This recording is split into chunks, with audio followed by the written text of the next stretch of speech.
C'est l'heure de Planète Vendée Globe avec le CIDEV et Vendéo, vos services publics de l'énergie et de l'eau.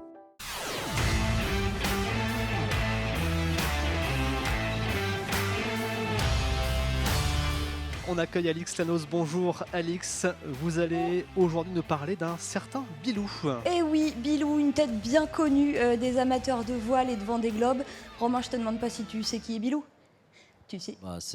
C'est des légendes du Vendée Globe. Voilà, j'ai eu la chance de rencontrer une légende, Roland Jourdain, donc un grand skipper, vainqueur de la Route du Rhum, de la Transat Jacques Vabre, au départ de 3 Vendée Globe, mais aussi un grand défenseur de l'environnement. Il a fait, il y a quelques années, ce qu'il appelle un pas de côté. Il nous raconte. Tout ça, c'est né en cours de Vendée Globe, je dirais la décennie 2000-2010, où j'ai fait mes 3 Vendée Globe, m'ont apporté 1000 satisfactions, 1000 bonheurs d'être sur cet océan qu'on traversait de plus en plus vite. Et puis un certain nombre de questionnements finalement liés à la vitesse de mon bateau. C'est-à-dire que plus les bateaux vont vite, moins on peut regarder devant, et plus on regarde derrière, et on regarde le sillage. Et ce sillage, en fait, je me suis re-questionné sur qu'est-ce que je laissais à terre, en fait, dans la ferveur de ma passion. C'est vrai que sur l'eau, je me sentais dans le meilleur et le plus vertueux métier du monde, poussé par le vent, économe en énergie, en nourriture, etc. Mais combien ça coûtait à ma planète, mon bateau, mon activité, mon équipe, etc. Alors après le Vendée Globe 2008-2009, Roland Jourdain fait le bilan carbone de son activité au sein de son entreprise Kéros, une écurie de course au large. Et c'est comme ça que la recherche sur des fibres alternatives, sur des matériaux moins impactants pour la construction des bateaux, pas forcément ceux de la course au large tout de suite, parce qu'on est sur des matériaux de fusée spatiale, on est sur des choses très complexes, mais sur l'immensité de nos bateaux de plaisance, le plastique c'est fantastique, mais il faut peut-être quand même commencer à l'améliorer. On a commencé ces premiers pas, ce pas de côté dans les débuts des années 2010-2012. Et donc il crée Kéros Environnement, donc c'est un vrai changement de cap pour lui qui travaillait vraiment sur la performance sportive course au large. Il se tourne vers la performance environnementale en cherchant donc à travailler sur des matériaux composites biosourcés. En 2021, il lance le chantier de We Explore, un catamaran conçu partiellement en fibre de lin.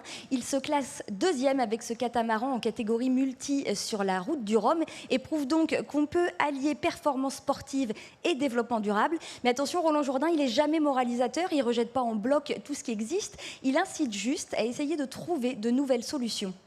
On ne peut pas tout balayer d'un revers de la main sur la table. Tout ça, c'est adossé à des gens qui vivent, à des gens qui doivent être payés à la fin du mois, à des gens qui ont des besoins. Donc on ne peut pas tout renverser et tout reconstruire. La révolution en un jour n'existe pas. En revanche, l'évolution, elle doit se faire et très très rapidement.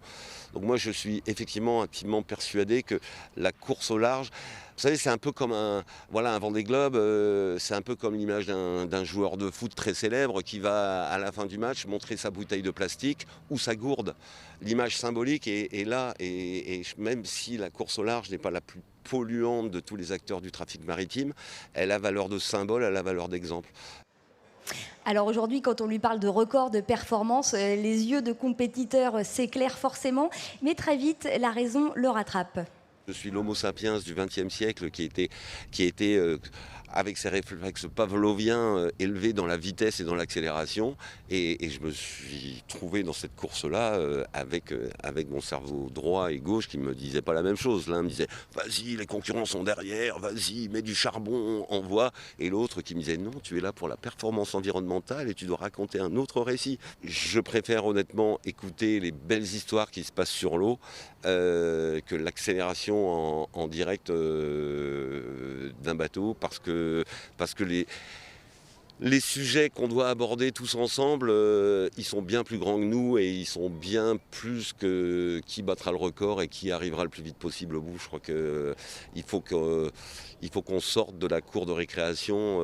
L'espèce humaine est encore à la maternelle ou au primaire. Là, il faut qu'on rentre de plein pied dans notre âge adulte.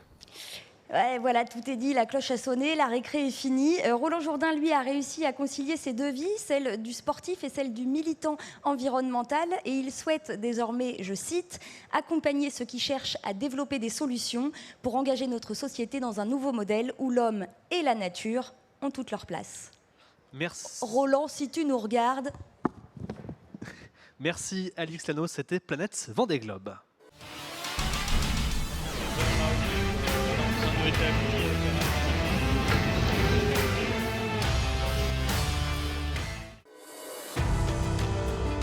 C'était Planète Vendée Globe avec Vendéo. Je bois l'eau de Vendée, spécialité pour marins d'eau douce.